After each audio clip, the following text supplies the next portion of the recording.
Hello প্রিয় বন্ধুরা, আসসালামু আলাইকুম। বরিশাল থেকে আসার পথে গড় নদী পাড়ি দিলে এখানে সার্জেন্ট পুলিশ থাকে। তো সার্জেন্ট পুলিশরা নাকি অনেকের কাছে শোনাইছে যে বিরক্ত করে, যে কতটুকু বিরক্ত করে আমি আজকে সেটাই দেখব। হ্যালো ইসলাম। এক তারিখে আমরা সব ঠিক করে নেবো স্যার। আসতে লেগে যার কাঁচামাল আনতে গাড়ি নষ্ট হয়ে গেছে।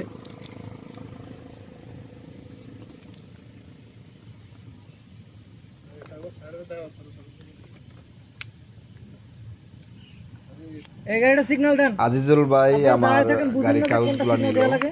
এখন আরিফ স্যারের কাছে দিতে আছে। স্যার আমার ড্রাইভিং লাইসেন্স চেক করতে আছে, আমার গাড়ির স্মার্ট কার্ড চেক করতে আছে, আমার টেস্ট টোকেনে ম্যাথ আছে কিনা সেটাও চেক করতে আছে। তো উনি আরিফ স্যারে কমপ্লিট পাওয়ার পরে কয় ঠিক আছে চলে যান। তো যারা এই সমস্ত কথাগুলো বলতে আছে যে সার্জেন্ট পুলিশ ওনারা রাস্তায় বিরক্ত করে, না ইম্পসিবল। ওনারা হচ্ছে গা জনসেবা করে, এখানে হয়তো কোনো সমস্যা হইতে পারে, কারণ ওনারা সরকারি দপ্তরে চাকরি করে। ওনাদের ডিউটি গাড়ির কাগজপাতি সম্পূর্ণ ঠিক আছে কিনা সেটাই দেখার জন্য।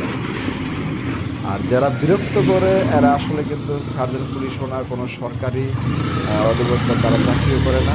তাই ওনাদের কাজ হিসেবে মানুষের হয়তো রাত্রে বিরক্ত করে, কিন্তু অরিজিনালে যারা সরকারি চাকরি করে, সরকারি কর্মকর্তা, তারা মানুষের শুধু জনসেবাই করে। আশা করি বুঝতে পারছি।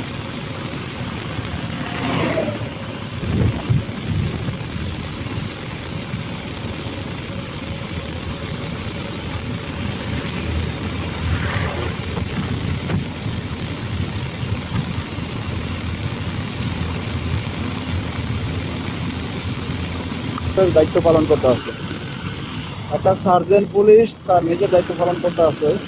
আমার কাছে এই ব্যাপারটা খুবই ভালো লাগছে।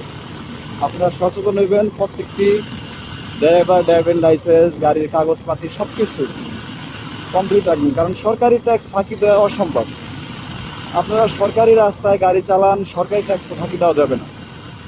অতএব সব কিছু আপনার কমপ্লিট রাখতে হবে।